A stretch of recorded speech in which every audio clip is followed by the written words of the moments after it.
महिलांचा आवाज बघून माईक सुद्धा आधीच घाबरला होता.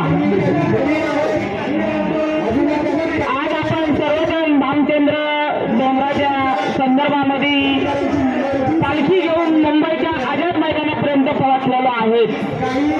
पण असं म्हणायचंय आपल्याला, इथं येऊन बी कोणाला काही कळवायला येत नाही.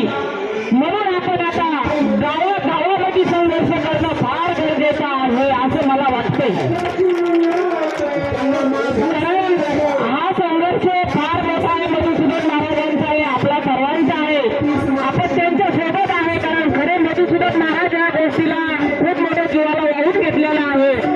पण आपण सर्वांना साथ देणं त्यांना फार तितकीच गरजेचे आहे.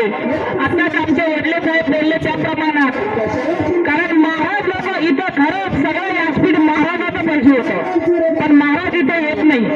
ते दुर्दैव आपलं आहे. कारण आपलं दुर्दैव असं म्हणता येईल की एका बापावरती 3-3 पिढ्या पोट भरताना एवढं कमावलेलं आहे महाराजांना. एक हात अंगावर कीर्तन करून सोडी 3 पिढ्या पोट भरतात एवढं ज्ञान मिळालेलं आहे, एवढं आपण सांगितलेलं आहे.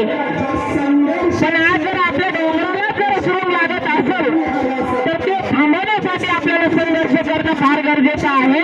म्हणून त्या वतीने आम्ही दोघं पती पत्नी 5 दिवस झाले दिंडीमध्ये पायी चालून यात्रा करीत इथपर्यंत आलोय.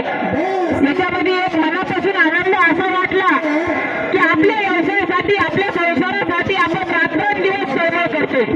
रात्रंदिवस आपली धडपड चालू आहे, कमाई चालू आहे. पण त्याच्यातलं कितीपट आपलं आहे आणि कितीपट लोकांचं हे माहीत नाही.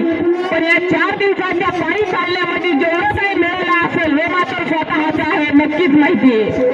म्हणून आपल्याला सर्वांना एक विनंती आहे की ही तर खाली सुरुवात आहे, अजून जप लढाई बाकी आहे. आपल्याला सर्वांना ताकदीने याच्यामध्ये उतरण्याची गरज आहे. सर्वांना ताकदीने आपल्याला काम करण्याची गरज आहे. म्हणून ज्योतिषी ज्योत